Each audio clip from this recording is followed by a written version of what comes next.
Like other Israelis, I heard the sirens at home at 6:30 a.m. I put my wife and children in the shelter. I realized that if I was hearing sirens at my home in Beersheba, chances were high. There were also sirens in Sderot. Mati Sarfati drove through the heavy rocket barrage, trying to reach the police station as fast as possible. While I was on my way to the police station, I saw a terrorist in front of me. He was in uniform and carrying an AK-47. He shot at me 5 times. At this point, I realized it was an exceptional situation. Mati met several of the policemen from his team, assessed the situation, and got ready for the battle. I took an assault rifle. I was not armed at all. I had just returned from my vacation. Even my gun was in the office with all my other stuff. So I took an automatic weapon, checked the magazine, did 2 shots to check if the gun was working. 3 more magazines I just tucked into my shirt, as I had no other place to put it, and continued on my way to the station. On the road leading to the police station, we neutralized approximately 4 terrorists. One of them, after we neutralized him, fell and tried to get at his weapon, so I shot again in the direction of the head. Eliminated. At this point, a sniper who was standing on the roof shot me in the chest. I fell backwards and got another bullet in the leg. His fellow policemen grabbed Mati and hid him behind a migunit, a concrete protective barrier. I called my wife and told her that I was injured in the chest and in the leg. I told her that I love her and I love our children and I'm not willing to die. The battle at Sderot Police Station lasted for around 20 hours. The station lost 10 of its officers, both men and women. But if not for the heroism of the unit, the whole city of Sderot could have suffered heavier losses. At least 40 terrorists came here, whose goal was to take control of the police station, to kill all the policemen, and after that to move on to slaughtering civilians in Sderot. And Sderot is only one example. The terrorists planned the same thing for Ofakim, Netivot, Ashkelon, Ashdod.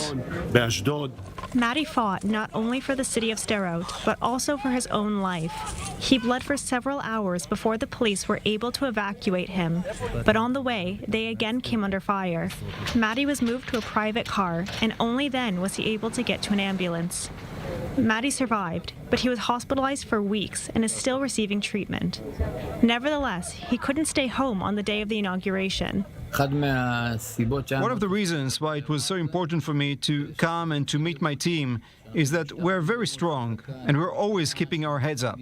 People who understand battle tactics know that police should join only in the 3rd circle, but my policemen fought in the 1st circle. The inauguration of the station is a historic day for the policemen and for the whole city of Sderot. Inaugurating the police station in Sderot is a sign of pride for the Israeli police and its strength and its ability, on the one hand, to shut down the station and destroy it, with the dozens of terrorists hiding inside, and on the other hand, to decide and to work so that within 4 days we would build a new one that could help civilians to receive their complaints, to give a sense of security to the residents. Not all the residents of Sderot have left, and they need this sense of security, and this is what we will do here at the Sderot Police Station.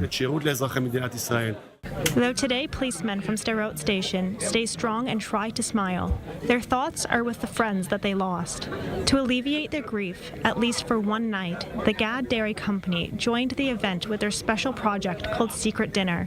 The project was created 7 years ago and lets people buy a ticket to the dinner without knowing in advance where they'll be going or what they'll eat. Since the start of the war, the project has changed gears and these days organizes surprise dinners for security forces and medical teams. When we thought about the project in wartime, the first thought we had was about the policemen from the Sderot station.